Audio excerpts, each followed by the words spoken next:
So today is another round of Spooktober, so that means it's all about horror.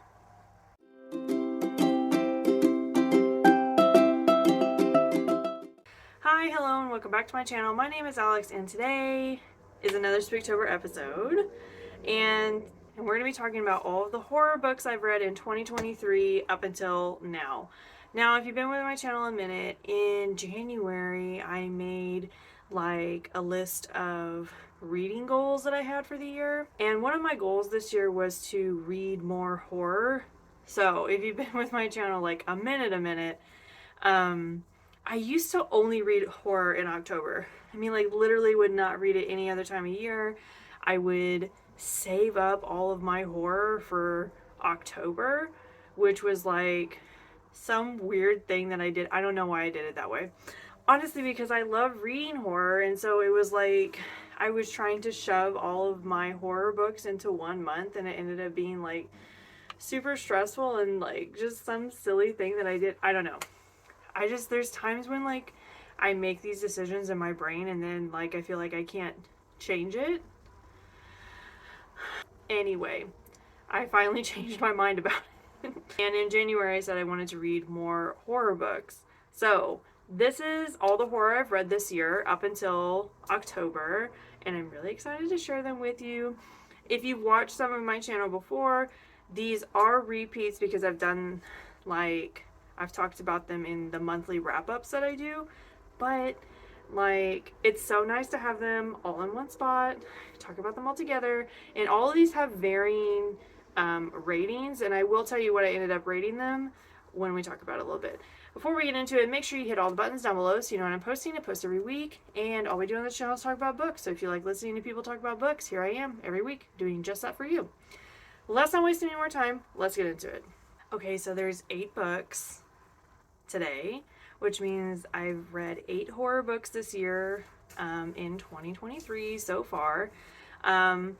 I am reading all horror for October, so I've already kind of got that in, and there are some horror books that I'm wanting to hit before the end of the year, so hopefully we'll have more by the end of the year. Hopefully it'll be like 12 to 15. I don't know. We'll just see. But today, as of today, right now, I have read 8 horror books in 2023, and that's what we're going to talk about. So, the first one on my list is The Girl in Red by Christina Henry. Okay, so I remember reading Christina Henry, the series Alice, which is so good. Like, if you haven't read that and you like fantasy retellings, that one is really good. This is also kind of a fantasy retelling. If you look at the cover and you read the title, this is a Little Red Riding Hood. I wouldn't really call it a retelling. I really would call it like more of a spin-off because it doesn't have a lot of fantasy elements to it. Like, it really doesn't. It is kind of like a nice play on that though. So, synopsis. We have a female main character, and as the book is beginning, the country is taken over by like some sort of an epidemic, pandemic kind of thing. There's not a lot of information. It is viral born, kind of like a flu. It, like, when I was reading it, I was like immediately taken back to 2020 when all of that was happening, and so this does hit a lot of those notes of like infection and stuff like that. So her main goal is to get her family to her grandmother's house, which is supposed to be like a secluded cabin not far from their home. So it's her mom and dad, and her older brother. I think our main character is like, well, I think she's in college. So I think she's like 18, 19 maybe. Pretty young. But yeah, and this is kind of the tale of her getting to her grandmother's house, right? So high notes. For horror high notes, lots of really good gore. We do have sort of this like sci-fi edge to it because, like I said, it doesn't feel fantasy. It does feel more sci-fi because there is some like undercurrent to this book, like government secrets type things happening, which is really interesting, all right? representation on this book is really, really good. We get a lot of BIPOC POC rep in this book. We do get some LGBTQIA representation in this book, and our female main character has a prosthetic leg. So we do get a lot of diversity and inclusivity in this book that I really, really like. So I ended up giving this 4 stars, and there was just this sort of theme to this book that our main character was not going to make it a priority to look for answers. She's very clear about her main priority being taking care of herself and taking care of her family, like getting to safety. So when the opportunities kind of came up for her to, let's say, like unravel what is happening, she immediately said, not for me, and walked away. And so I do kind of admire this in our main character because I think it's extremely realistic. Let me just say, if this was happening to me and people were like, hey, do you want to know all these secrets? No, I don't. Is that going to help me stay alive? No, then I'm not interested. I'm not interested in knowing. So on a reality aspect, I really, really liked that Christina Henry really kept our character like at an even keel with that, and she was not willing to put herself in further harm's way just to get answers about what was happening. But as a reader, I would have liked some more answers.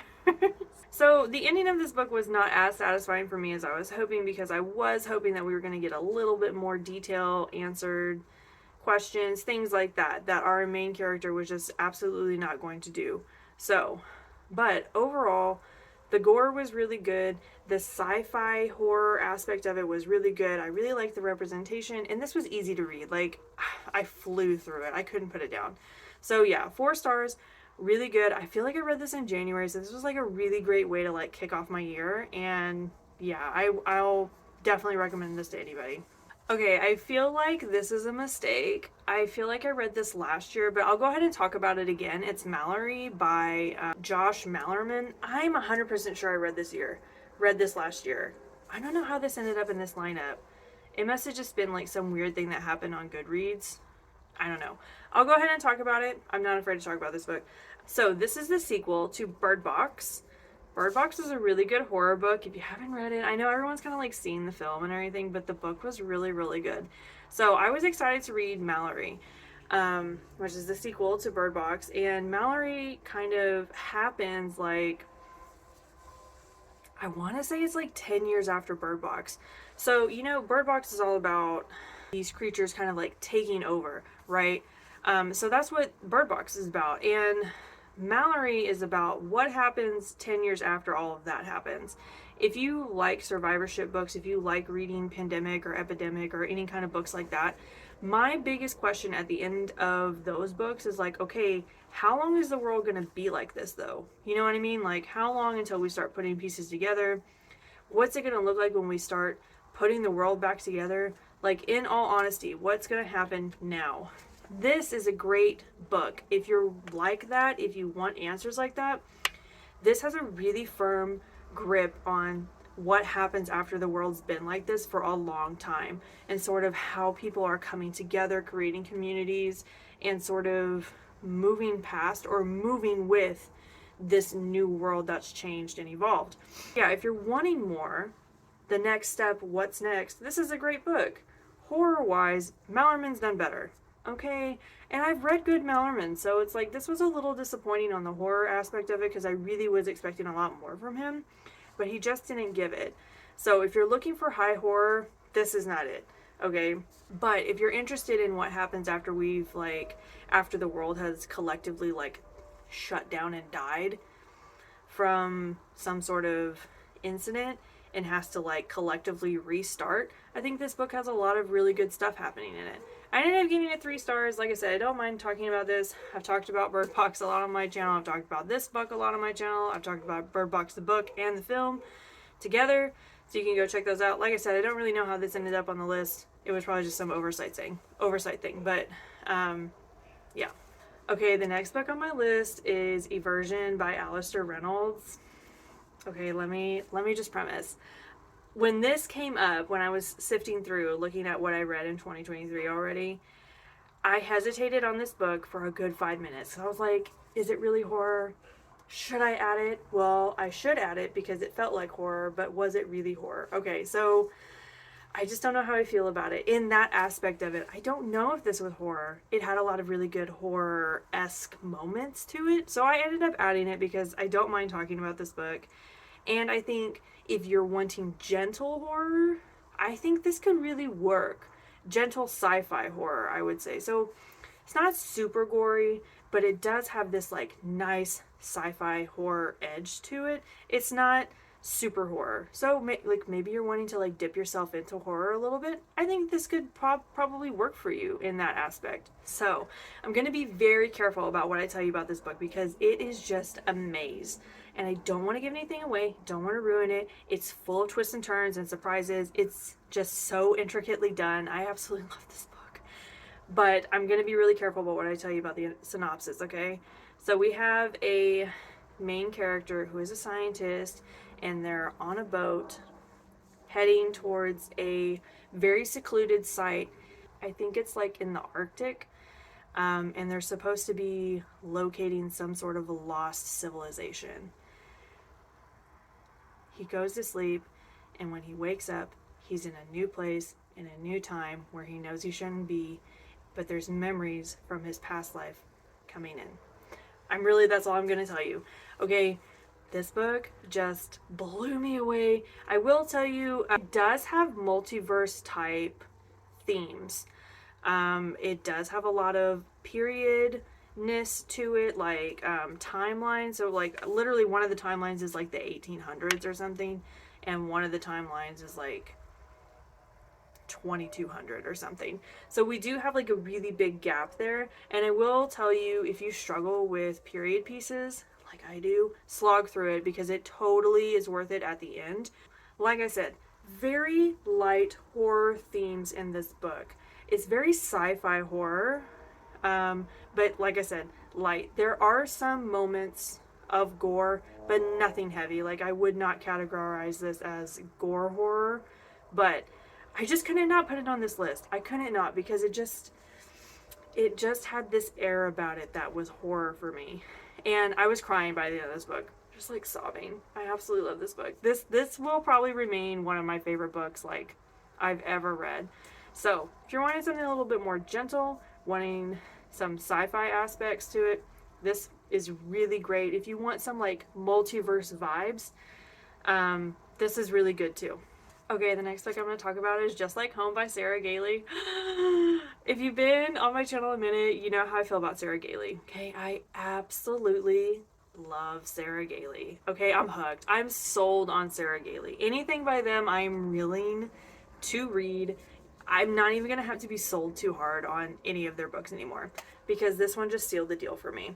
I was not expecting this to be a horror book, honestly, because the other Sarah Gailey book I read was not horror, like at all. It was like barely fantasy.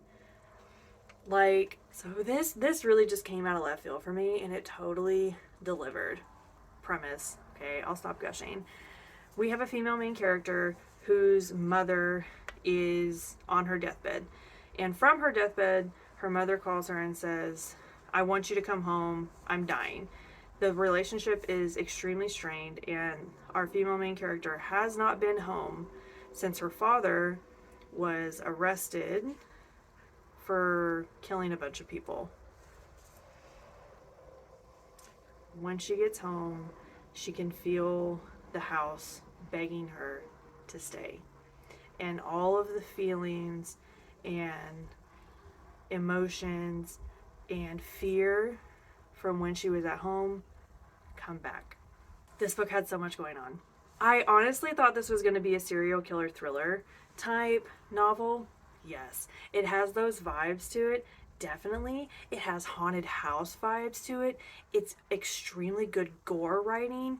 Then we have like this whole strained family relations thing happening, and then we almost have this like mystery that we're solving because we're getting like the dad serial killer like story too. It's a lot, and Sarah Gailey did it to perfection. I absolutely love this book. I listened to it on audio and it was just phenomenal. Like the narrator they got for this book was fantastic. It was just everything I didn't know I wanted. Oh, this book just blew me away. If you're wanting something that's just so different, because like I said, we do get this like really good serial killer like vibe to it, and then just like the paranormal horror-esque vibes that Sarah Gailey put in, just like perfect. It was perfect. I didn't know what was going on like the whole book, but I had to find out. And I just couldn't stop. I couldn't stop. I had to know what was going on, and everything fit together so perfectly and so precisely. I just loved it. I loved it. There's just so much good stuff happening in this book. If you want something horror, if you want something that's just really different, that's just gonna like keep you enthralled the whole way, I highly recommend. Obviously, I give it 5 stars because I love it. Like I said, read Sarah Gailey. Read Sarah Gailey. But if you want horror, read this Sarah Gailey. Okay, the next book I'm going to talk about is The Last Days of Jack Sparks by Jason Arnopp. Okay, so this was on the Spooktober lineup for last year, and I didn't get to read it. Like, I put it in the Spooktober maybes, and it didn't end up making the cut. And honestly, I'm like so glad that I didn't read it for October because I didn't love this book. Let's talk about the premise before I kind of talk about why I didn't love it. So the premise of this book is we have Jack Sparks, who is a, what would you call him? Like an investigative journalist, I would say. And so what he does is he takes really like controversial topics and then he studies them and then he writes a book about it. Like the book before, the one that he started working on, was about like being a drug addict. So he likes pissing people off basically and getting paid for it. That's like his whole gag, is like making people mad. And so in this book is like his memoir journals of him putting together his book. And the book that he's working on now is like debunking paranormal things, paranormal happenings. And so we open the book with him going to an exorcism in Italy, I believe, and basically just like making fun of the exorcism. And then he immediately feels like something has attached itself to him. And these are his final days that we're reading about in this book. So, really cool things about this book. The way that they wrote this book was really, really interesting. Like, Jason Arnopp really put a lot of thought into how this book came across and how it was read, because we're getting Jack Sparks, like, memories and diary entries and, like, journal entries and stuff about what's happening, but we're also getting, like, these interviews of people that were around him at the same time. And so we're sort of getting this, like, conflicting story happening on the page, which was really interesting because it sold how like unpredictable a narrator Jack Sparks really is. And so that was really interesting, the way that he put that together. And as we're kind of going through the book, we're trying to solve this mystery of like what happened to him and how everything ended up like shaking out for him and why he ended up missing, because that's what happens at the beginning of the book. Like, his brother basically put this book together because he was gone. So I will say, if you're going to read this book, you have to read the preface or whatever that's the very beginning of this book, because otherwise I feel like it could be really, really confusing, those first couple of chapters. And I will say, if I hadn't read that, I probably would have been thrown for a little bit and not really understood what like the style of this book was. So if you are going to read it, I would highly recommend reading the preface first. So why I didn't like it. This book just drug on forever. I just felt like it was just going nowhere for a long time. Now, at the end of the book, everything did kind of come full circle and come back together. But I felt like we were leading this way for the whole book, and then right at the end we're like, oh, let's go this way. I just felt like the book was a little bit too misleading. I didn't really understand why we took so many detours along the way. I didn't understand how the pieces fit together. I really needed like 2 more chapters to just sort of iron everything out, because I felt like the last 2 or 3 chapters of the book was just like every single idea that we had, and we put it in there anyway. And it just felt really disorganized and disconnected, and I just felt like there needed to be a little bit more into the ending for me to be completely involved. Now, it was brilliant. It really was. Like, the way that Jason Arnopp decided to play this was brilliant. And I thought that he did an amazing job, like, planning this and putting it together. Like, the way that the puzzle pieces ended up fitting together was super cool. But I wanted him to expand on it even more and really just, like, I felt like it was 3/4 of the book of setup, and then it was just a rush to the finish. When I was like, you spent all this time setting it up so that it would happen this way, and then we just rushed through the ending. I felt a little cheated by that. Like, and I don't know how Jason Arnopp didn't feel cheated by that either, because it spent a long time building up to this moment, and then we just kind of just threw it all together in like this quick slapdash sort of way. So yeah, I didn't love the ending because I wanted a little bit more depth there. Also, this, like I said, this book felt really long. I felt like I was in it for a long time. The gore was pretty good. The paranormal aspects were pretty good too. There were some really great moments here that I thought really gave me the horror edge that I was looking for, you know?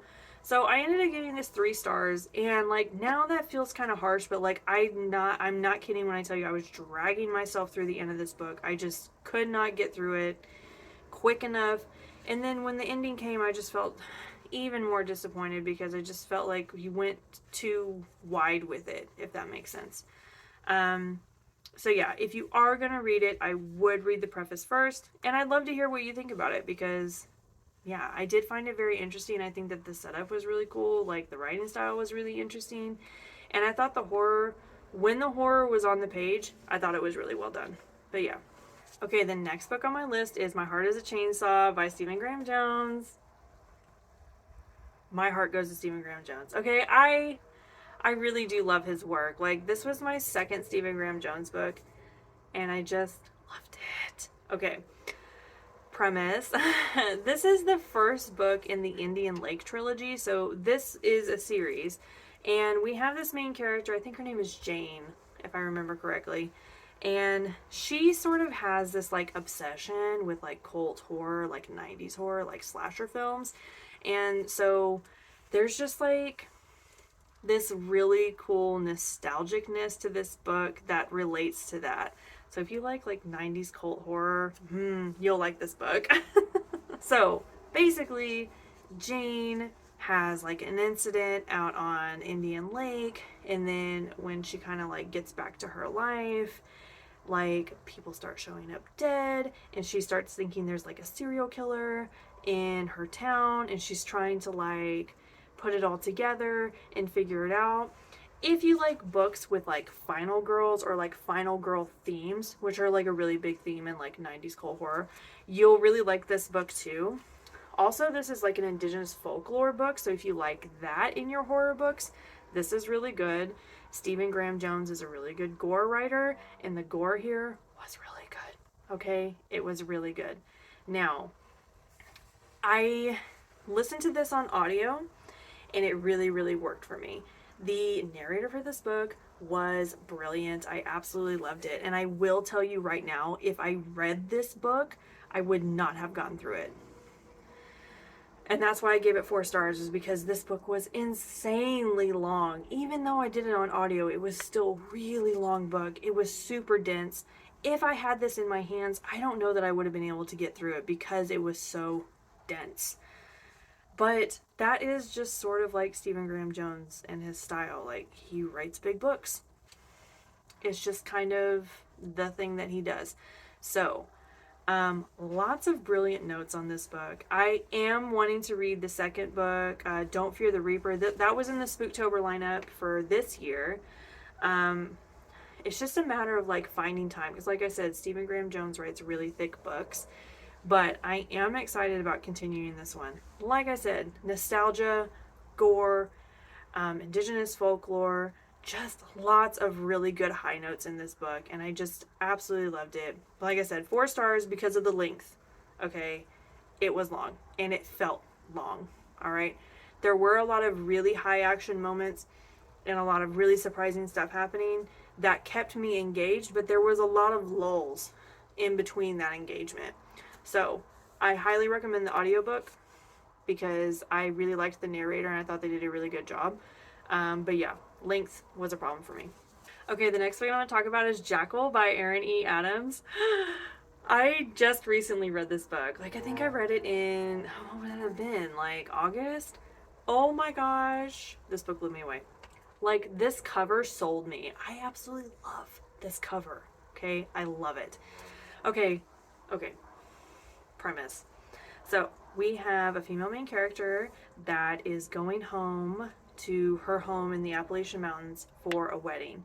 And historically, girls, specifically women of color, have gone missing in this Appalachian town for a long time.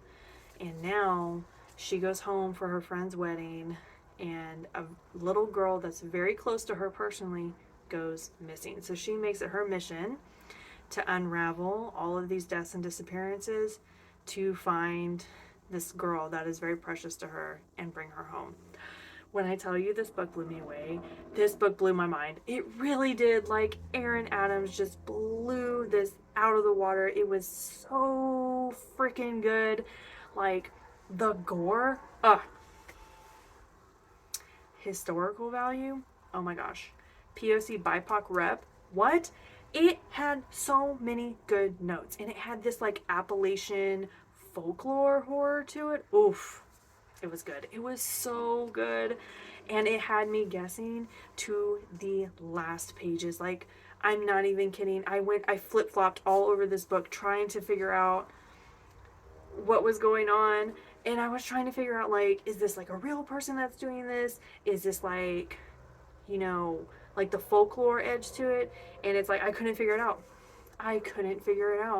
And I was just so enthralled by this. I was sucked in, and I could not let it go. I could not put this book down. I held on for dear life, okay? This book is the epitome of, if you saw something, no you didn't, okay? It was just brilliant, and it had a lot of really amazing BIPOC POC conversations, a lot of ally conversations, and the history of this town. Like, this is not a made-up town. This is a real place, and Erin E. Adams, I think, is from this town that she wrote about. And so there's a lot of really great historical stuff happening in this book, a lot of really great conversations happening in this book. This book was just so much. And it all worked so well together. And like the horror aspect of it just blew me away. So after I said all that, I ended up giving it 4 stars. And here's why. The ending, I don't know why she had to do it like that. When I tell you, I literally shut the book and said WTF, because like, what was that ending? I literally wanted like 6 more pages, and that was it. I wanted to know what was happening at the end of the book. Like, what was the takeaway? What was everyone moving on and doing? I just wanted a few more pages for her to tell me how everything shook out at the end. Because there was like a lot of really big things happened at the end of this book, okay? Huge pinnacle of events at the end. And then the huge event happened, and I felt like it was like 2 pages, and then it was over. I was like, that's not enough closure for me. I really wanted like 5 or 6 more pages. That's all I needed. 5 or 6 more pages. So yeah, I gave it 4 stars, but otherwise this book was really amazing. I immediately went back and started looking up Erin E. Adams. I think this is her debut novel. So she doesn't have anything else out. So what am I supposed to do now? I'm supposed to just wait patiently for another book. And I don't know. That just kind of breaks my heart a little bit, because this book was so brilliant, okay?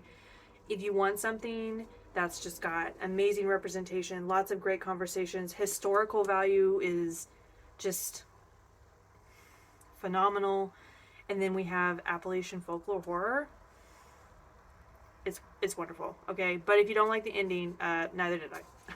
Okay, this is the last book that I'm going to talk about today, and it's Black Tide by Casey Jones. I read this the same month I read Jackal, and I really thought, I sat here and I was like, nothing's going to beat Jackal, right? And then I picked up this book. Oh my god. Okay, so premise. We have 2 strangers that are staying on the beach, like at vacation homes. So they meet, they end up spending the night together, and then in the period of like overnight to morning, the world ends. Okay?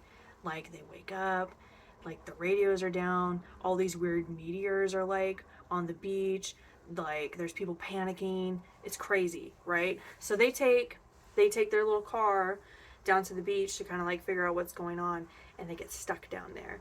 And then they find out what really happened and what's happening around them and how everything has just kind of like gone to hell, right? So, in the description for this book, someone said it was like a mix of Cujo and A Quiet Place. Yes. Yes, okay? Like, I would definitely say this is sci-fi horror, but it's some of the best sci-fi horror that I've read in a long time. Like, it freaking scared me. And I absolutely loved how Casey Jones wrote two characters. Okay, so we have a female character and a male main character, and we do POV switches consistently throughout the book. I am just amazed at how easy this was. Like the female and male POVs were just so seamless, and he built these amazing stories for them that just were so easy and relatable, but also had this depth to it that I was not expecting. This book is not thick, okay? It's not a thick book. And I was just really impressed at how deep Casey Jones was able to go so easily and quickly, and it didn't feel burdened or heavy in any way. Like, that's real writing talent, if you ask me, okay? But nobody did. But it just showcased the talent on the page, okay? It was just spectacular. And yes, the gore was good. The sci-fi horror aspects of it was really good. I just felt for these two people so passionately. I felt so passionately for these two people. And so to see them on the page trying to get out of this situation, like trying to survive and stay together and overcome their own personal demons, it was just so well done. It was so well done. I loved this book. This was a 5-star read for me. This is one of those ones that I'm going to just remember forever. I'll probably reread it. I'm just telling you, the character work on this book was just really well done. And this had a lot of end of the world vibes. So if you're into horror books like that, very good. There was just a lot to love about this book. It hit a lot of really great high notes for me. Also, if you love like multiverse aspects, this is also kind of a good book for that too. It doesn't have a deep dive in it. Like, it's not huge multiverse themes. It's more of like, you know, a suggestion. And I liked that because I don't like books that are like terribly technical, you know, and this was not. This was so easy and so easy to love. I was in it from page 1. It was perfect. Okay, that's all I have for you guys today. That's all the books that I've read so far in 2023 that are horror books, except for Malorie. Like I said, I don't know how that ended up there, but whatever. I don't mind talking about it. I am really excited about the Spooktober wrap-up that's going to happen because I've already started reading my horror books for October. Yeah, it's going pretty good. I hope you guys are enjoying some horror books this month. We're going to have one more Spooktober episode, which will be next week, and then we'll have the November Maybe series, and then the week after that, we'll have my horror 2023 wrap-up, like my Spooktober wrap-up. So, yeah, we have 2 more Spooktober episodes coming, not back-to-back, but they are coming. So, yeah, I hope you hit all the buttons down below so you know when I'm posting, so you don't miss anything. And yeah, that's all I have for you guys today. So let me know in the comments if you're reading any good horror books this month or some of your favorite horror books, like, ever. I love hearing from you guys. So yeah, that's all I have for you today, and I'll see you guys next time. Bye!